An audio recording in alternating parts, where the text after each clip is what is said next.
Hey everyone, Doug here, and I am basically doing a new video, and it's going to be on my favorite remakes.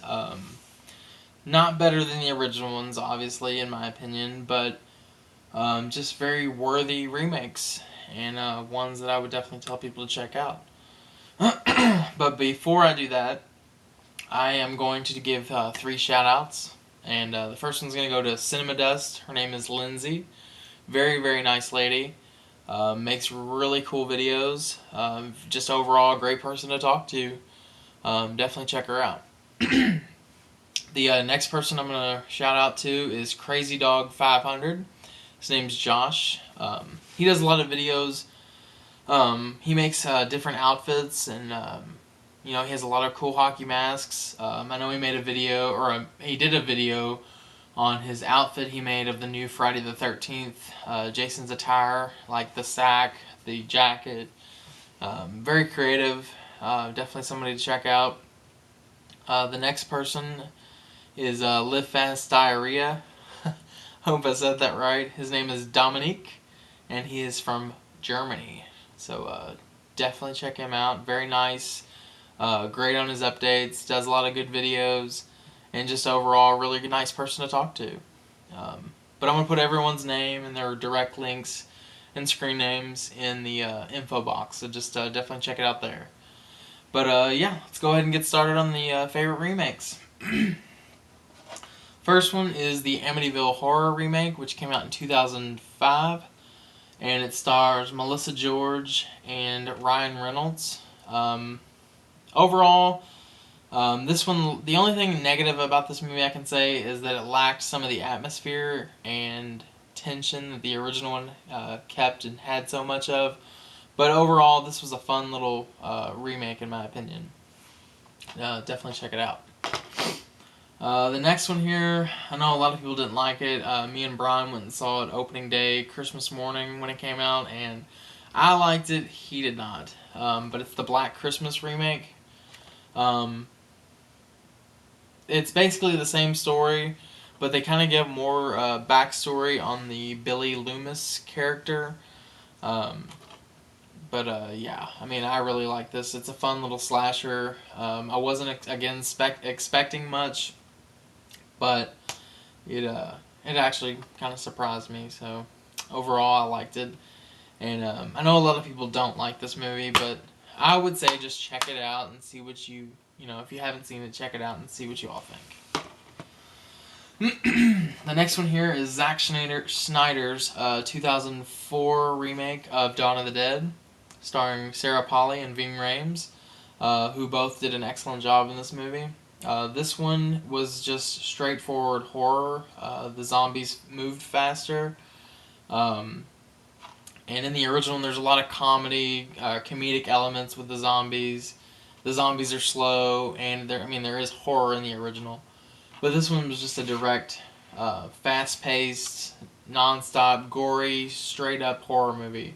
And it definitely kicked ass. And I saw this in the theater and loved it. The next one here is The Hills Have Eyes Unrated, directed by Alexander Asia. I think that this is a really good update on The Hills Have Eyes, or the original one, directed by Wes Craven.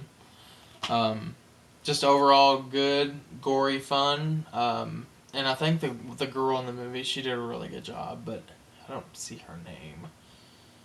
But it's the main girl, the main brother and sister. I think I really liked her. She did fun. But yeah, it's the unrated one.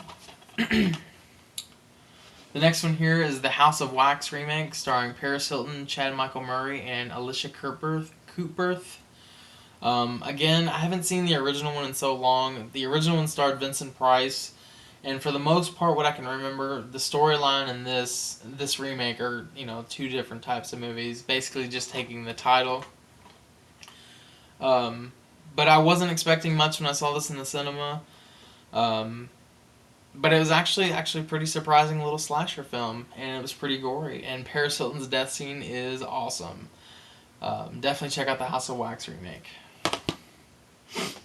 The next one here is Tom Savini's remake, 1990, of Night of the Living Dead.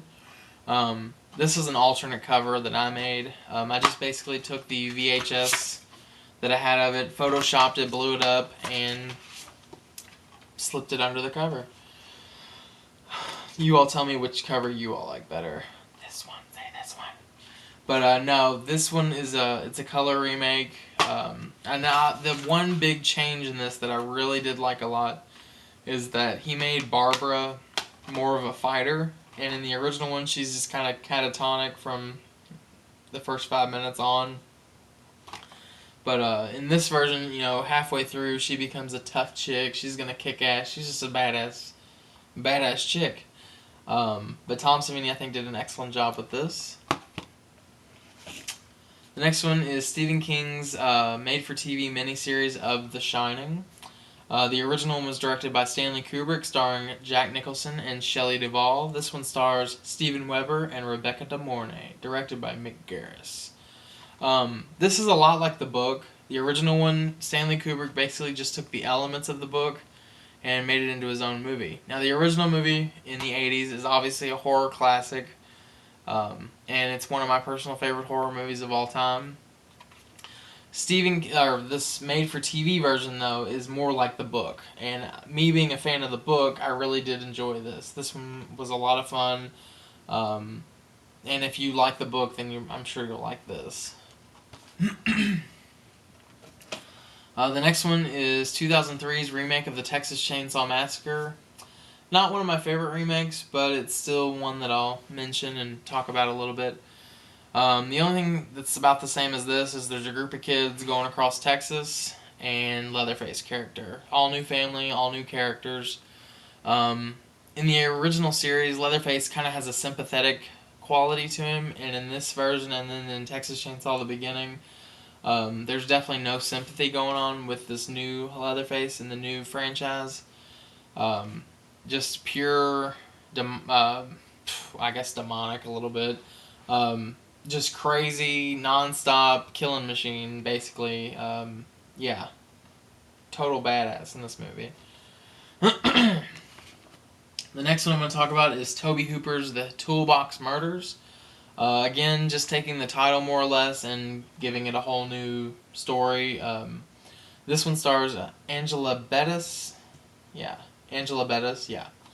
Again, I didn't know what to expect when I first sat down and watched this, but at the end of when it went off, I really did like it. I know there's an unrated version of this, which I wouldn't mind seeing. This one's rated R for strong violence, gore, language, some sexuality, and brief drug use. I think that he did an overall really good job with this, so definitely want to check out.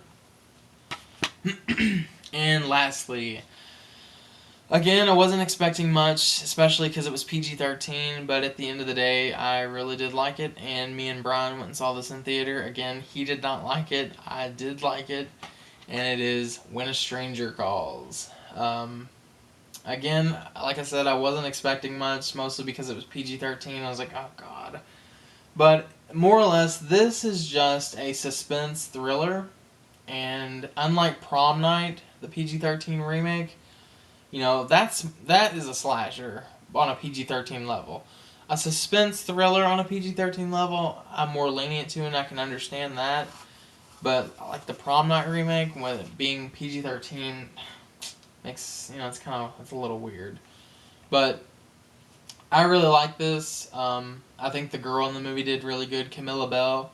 Another movie that she did really good in was The Quiet, with the chick from House of Wax, Alicia Cooperth. That's a really good movie to check out. Not a remake, but just a good movie to check out called The Quiet. But yeah, I really did like this. Basically, in this remake, they took the original movie's first 20 minutes or so and basically just took that first original scene and expanded it and made it into a whole full-length film, which I thought worked pretty well. So, yeah, those are all my honorable mention, or DVDs. Well, they are DVDs, but my some of my favorite remakes that I thought were worth talking about. Please do a video response, leave me comments, let me know what you all think, let me know some of your all's favorite remakes, and I will talk to everyone soon. Take it easy. Oh, and today is Mother's Day, so happy Mother's Day to everyone. I hope everyone has a good Sunday, and I will do a DVD Blu-ray update here soon. Talk to everyone soon.